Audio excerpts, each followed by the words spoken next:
Okay, I'm going to go through an example here of a callable bond. So one company that could serve as a good example is OHL of Spain. And the reason why I want to use them as a good example is that they've got an extremely high risk premium due to the insecurity of their repayments on the bond. So right now the risk premium is extremely high, and the way that that risk premium is expressed is by a spread over the risk-free rate on the bond. So OHL, due to its riskiness, is having to pay an extraordinarily high interest rate to finance itself. And this is the play here with the callable bond. So it's financing itself at about 9% on a 10-year bond in an environment where the risk-free equivalent rate is about 1.5% in Spain. So the spread is the spread, the risk premium is 7.5% on a 10-year rate.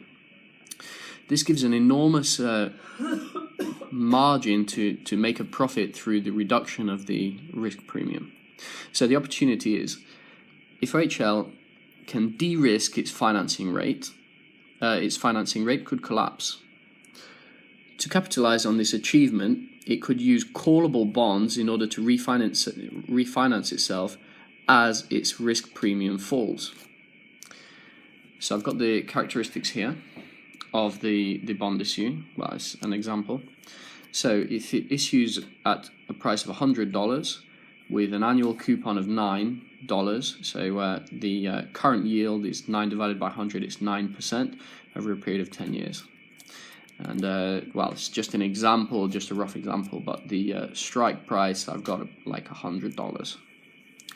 So in the diagram here, the starting yield is 9%. Now as the yield falls, and on the other axis I've got price, as the yield falls, the value or price of the bond in the market increases. Now the normal curve as the yield falls is that the price or the value in the market would exponentially increase. So for every smaller and smaller incremental fall in yield, the sensitivity of the increase in price would increase further and further.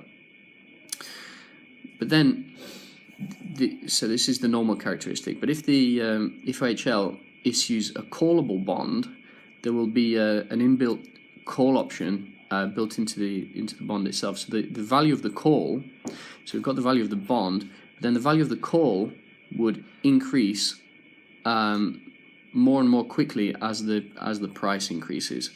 So in the extreme scenario that the risk premium collapsed, say, to 3%, we'd have an enormous value of the call option.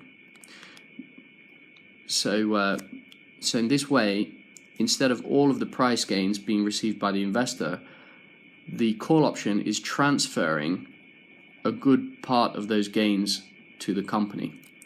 So the profit on the call rises as the yield falls, capturing the price gains for the company rather than for the investor.